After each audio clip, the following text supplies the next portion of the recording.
You're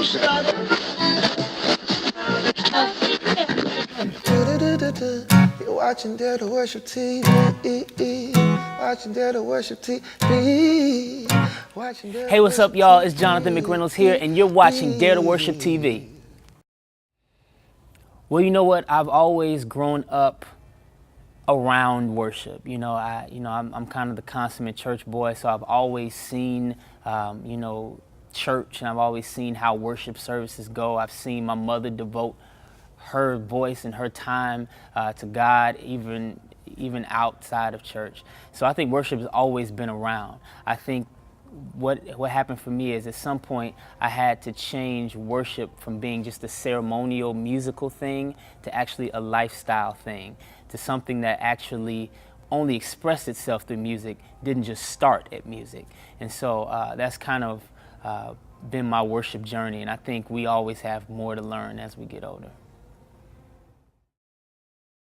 Worship to me is sort of a lifestyle of sacrifice, particularly when you look at how we have to exist in this world that doesn't really believe all the time what we believe.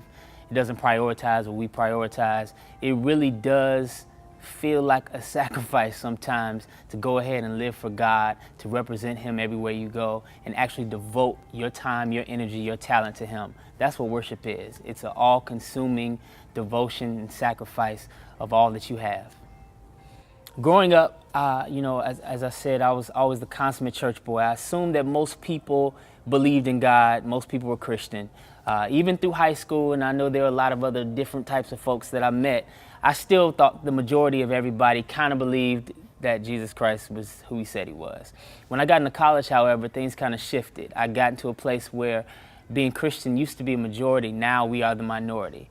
And one day I was in class, and it was a Bible as literature class. Now I was like, I want to learn about the Bible. So I took this class. In actuality, they were breaking down the Bible as if it were something that Zeus wrote, or it was about Zeus, or that Plato wrote. So it was really amazing for me to kind of see the attitudes that people had towards what I believed all this time. And so at that point, I wrote this song and said, people don't understand why we lift our hands and sing praises. People can't comprehend that when we dance, we're not crazy. And I wrote this entire song called I Love You about God, because in that moment, sitting around atheists and Jews and everybody else, I had to dare to worship.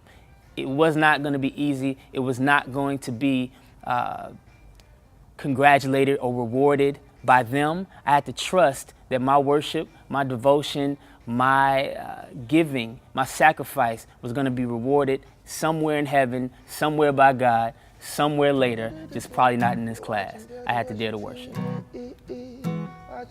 Hey, what's up, y'all? It's your boy Jonathan McReynolds, and I dare you to worship.